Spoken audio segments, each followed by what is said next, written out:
Welcome back, everybody, to another deep dive. Hmm. Today, we're going to be looking at a play that you've probably seen a ton if you watch the NBA. A play that's really made its way around the league. Yep, the Horns Flex, Right. and teams like the Warriors have used it obviously to great success. Of course, the Warriors. The Nuggets use it a lot, Jokic. and even going back to like the 2014 Spurs. Oh, yeah, the beautiful game Spurs. So, you know what I think is so interesting about this play is that at its core, it's really just built on, basketball fundamentals, Totally. like spacing, Yeah. misdirection, Misdirection. and just, a ton of options for the offense. Right. So many different looks and reads that come out of it. So, what we're going to try to do today is understand why this particular sequence of actions has become so popular. Yeah, exactly. So, we'll go through how the play works, like step by step. We'll break it down. We'll talk about why it's so hard to guard, even for really good NBA defenses. Like, we'll talk about the spacing, the timing, the versatility, and then we'll even get into how teams try to stop it. Bit counters. But, as we're talking about this, I want you to kind of think about this. Like, how can understanding this play, which is obviously very high-level basketball, Right. help you think about strategy and decision-making in totally different fields? That's a good question. So let's get into it. What exactly does the Horns Flex look like when a team runs it? Okay. So first you got to set the stage. Yeah. We start with what we call the Horns formation. The Horns. And basically, this is where you have your two bigs. Okay. Usually your post players Okay.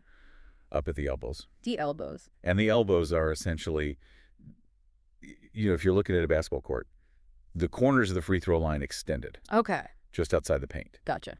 Then typically you'll have your shooters in the corners. So for a team like the Warriors, that might look like Steph with the ball up top, Right. Draymond at one elbow, Yep. Looney at the other, Mm-hmm. and then you've got like Clay and Wiggins in the corners. Perfect. You got it. Okay, so they're kind of all spread out. Spread out, Right. spaced. Right. So the first action typically involves a pass from the perimeter player. Okay. So in our Warriors example, probably Steph. Yeah. To one of the elbow players. So let's say Draymond. Okay. And as soon as that pass is made, Steph's going to cut hard to the basket. Okay. And that's where the flex comes in. That's the flex. So as Steph's cutting to the basket, the other big, Right. in this case, Looney would step up and set a flex screen. Exactly. A Yeah. flex screen. And for someone who doesn't know what that is, can you explain it? Sure. A flex screen is basically a screen that's set across the body Okay. with the goal of, creating separation for the cutter. Okay. So it's really just trying to impede the defender from getting to the cutter. Gotcha. But here's where it gets really interesting. Mm-hmm. As soon as that screen happens, a player on the opposite wing, so let's say Wiggins, Uh-huh. will sprint towards the ball side and set a back screen. And who's that back screen for? That back screen is typically going to be for whoever started in the corner on that side. So in this example, Clay. Exactly. And then what's Clay's options there? So you can either use that screen to cut to the basket for a layup, or he can pop out to the wing for a three-pointer. Okay. So you can see in the span of like 2 seconds, you've got a pass at the elbow, a player cutting to the basket off a screen, and then another player trying to get open off a screen on the other side. So it's a lot happening all at once. Yeah, a lot happening. Now, what happens if neither of those initial actions leads to a basket? Right. So the player who received the pass at the elbow, so Draymond, Yeah. now has a couple options. He might have a passing lane to the post player if they roll to the basket after setting that flick screen. Okay. Or if the defense has sniffed out those initial actions, Right. he can just hold the ball and they can reset the offense. So maybe they flow into a different play. Or they even run the Horns Flex again, but maybe with different timing or with different players initiating the actions. Gotcha. And that's part of the beauty of this play. It's very adaptable. Exactly. It's very flexible. So if you're watching a game and you see a team run this Dynit, how do you know what they're actually trying to do? Right. So think about matchups. When the Warriors play the Celtics, you often see them use the Horns Flex to get Clay open shots coming off that back screen. Okay. But then you watch the Nuggets against the Lakers, and you might see the same set, but with Jokic as the initial receiver at the elbow. Right. And he's using his passing skills to find cutters or open shooters. So from a defensive perspective, this must be really difficult to guard. It's very challenging. Like, how do you even know what to prioritize? Do you try to stop the initial cut? Do you stay attached to the shooter? All right. What about the big man rolling to the basket? It's a lot to think about as a defender. Yeah, it's a lot of decisions all happening in real time. And that's how good offense beats good defense. It forces those mistakes. Exactly. Okay, so now that we understand kind of the mechanics of the play, Right. why is it so effective? Like, why are so many teams using it and having success with it? Let's break it down. Okay. So the first thing that really pops is the spacing. The spacing. And a lot of times teams will run this play out of what we call a 5-out alignment, 5 out. which means all 5 players are positioned outside of the paint. So no one's near the basket. Exactly. Okay, and how does that help the offense? Well, if you think about traditional basketball, you might have 1 or 2 bigs hanging out near the rim. Okay, They're there to rebound or to score inside. right. But with a 5-out look, even the bigs are pulled out to the perimeter. Okay. And this fundamentally changes the court. Because? Well, by pulling those bigs away from the basket, you're essentially removing the rim protector. So that last line of defense is gone. It's gone. And then what happens? So now you've got these wide open driving lanes for the cutters. Okay. Guys who maybe aren't known for driving to the basket Right. now have all this space to operate. Because there's no one there to block their shot. Exactly. Okay, so that makes sense. What else makes this play so effective? So another key is the timing. Okay. The way that the flex cut and that back screen are executed is often perfectly synchronized. So everything's happening really fast. Very quickly. Okay. And how does that make it hard to defend? So think about it from the defense's perspective. Okay. You have 2 screening actions happening at the same time on opposite sides of the court. Right. How do you react to that? Yeah, you got like a split second to figure out what's going on, Right. communicate with your teammates, Right. and then actually make the right decision about who to guard. Exactly. And that's what makes it so tough. Because if you hesitate for even a moment, the offense is going to have an advantage. They're already gone. Right. So we talked about the spacing, we talked about the timing. Is there anything else that makes this play so good? What we have to talk about is versatility. Okay.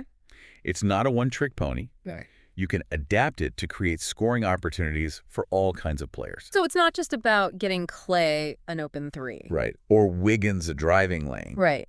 It's also really good at creating mismatches in the post. Oh, yeah. So if a screen leads to a smaller guard switching onto a bigger post player, Like Jokic. like Jokic, exactly, Mm-hmm. the player at the elbow can just dump the ball inside. And it's an easy bucket. Easy bucket. Right. Or the player who set that initial flex screen Right. can roll hard to the basket.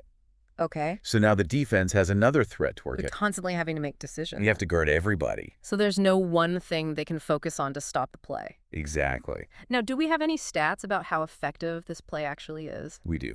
Teams that run the Horns Flex average about 1.18 points per possession. Yeah. Which is a really, really high number in the NBA, especially in half-court situations. So it's one of the best plays you can run if you're trying to score. It's up there. Okay, so we know it's effective. We've seen the numbers. Right. But how do teams try to defend it? Right. What do you do when the other team keeps running this play and scoring? So what are some of the strategies? So one common approach is to just switch everything. Switch everything. Switch everything. So can you explain that a little bit? Yeah, so basically anytime there's a screen, Okay. the defenders guarding the players involved in the screen Okay. will just swap who they're guarding. Okay. So if there's a flex screen and Draymond sets a screen for Steph, Right. whoever is guarding Draymond will now guard Steph. Okay. And whoever's guarding Steph will now guard Draymond. So that makes sense. What are the problems with that? Well, the biggest risk with switching is that you can create mismatches. Okay. So, for example, if a small guard ends up guarding Jokic after a switch, that's a huge advantage for the offense. Because Jokic can just score on him easily. Right. Or he can draw a foul. So switching can backfire. It definitely can. Okay, so what's another strategy that teams use? So another tactic is what we call bluing, the flex cut. Bluing. Bluing. What does that mean? So basically, the defender who is guarding the player cutting to the basket Okay. will intentionally force them towards the baseline, Okay. away from the middle of the court. And why would they do that? Well, the idea is to disrupt the path of the cutter and maybe cut off the passing lane. Okay. But the downside is that sometimes this leaves the shooter in the corner more open. So you're trying to take away one option, but you might give up another. Exactly. It's a trade-off. Okay. So another option is what's called pre-rotating the helper. Pre-rotating the helper. Yeah. What is that? So this is all about anticipation. A defender who isn't directly involved in the initial screening action Right. will start moving early towards where they think the cutter is going. Okay. So they're basically trying to get a head start. Okay. And the goal is to disrupt the timing of the play, Even if it's just for a second. even for a split second, Okay. just to give their teammate more time to recover. Okay. Now, a good example of a team successfully defending the Horns flex was the Celtics in the 2022 finals Against the Warriors. against the Warriors. They were very aggressive with switching almost every screen. And how did that work out for them? Well, they had some success with it, but like we talked about, it also created opportunities for the Warriors to exploit those mismatches, Especially with Steph. especially with Steph. He's so good at using those switches to his advantage. So there's really no perfect way to stop this play? Now, Is there anything else that defenses need to keep in mind when they're trying to guard this? the most important thing is communication. Okay. The Horns flex has so many moving parts Right. that if the defenders aren't talking to each other, Right. the play is almost guaranteed to work. They have to be calling out screens, identifying cutters, making Yeah. sure everyone's on the same page. If one guy misses an assignment or hesitates for a second, Yeah. that's all the offense needs to get an open shot. Okay, so communication is key. Absolute. Now, I know there was a really interesting example from that 2022 finals Uh-huh. where the Horns flex played a big role in the outcome of a game. Can you talk about that a little bit? Yeah. So we're talking game 4. Okay. The Warriors were trailing in the fourth quarter, Right. a crucial game for them. Huge. And Steve Kerr, their coach, decided to call the Horns flex 3 times in a row. Wow. And it worked. Like they scored every time. They scored every time. The Yeah. Celtics just couldn't stop it. So he called the same play 3 times in a row in the NBA Finals. Yeah. That's a lot of confidence. Huge confidence. And that's a testament to how effective the play is. Exactly. And, I mean, a lot of people think that that sequence was actually a turning point in the series. It really Yeah. swung the momentum. Yeah, it gave the Warriors the points they needed to get back in the game. Right. And it also kind of showed the Celtics that they didn't really have an answer for it. So they couldn't stop it. And the Warriors ended up winning that game and the championship. Yeah. So it's pretty crazy to think that, one play could have that big of an impact. It can happen. Okay, so let's just quickly recap everything we've talked about today. Okay. So we started with the basic setup of the Horns flex, 2 bigs at the elbow shooters in the corners. Yep. And then we talked about the actions. Yeah. The pass to the elbow, the flex cut the back screen. Right. And we talked about why the play is so effective. Mhm. The spacing, the timing, the versatility. Uh-huh.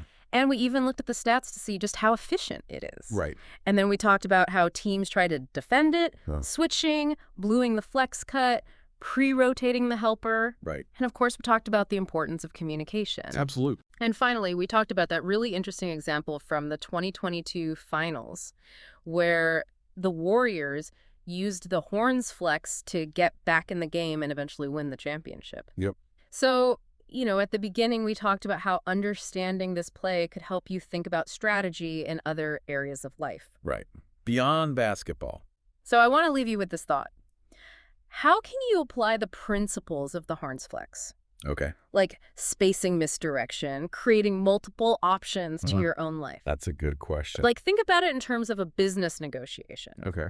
How can you position yourself to have the advantage? Right. Or if you're managing a project, how can you anticipate problems and come up with backup plans? Good point. Even in your everyday life when you're trying to solve problems, how can you come at things from different angles? Interesting. So I think there's a lot we can learn from this play, even if we're not basketball coaches. I think so too.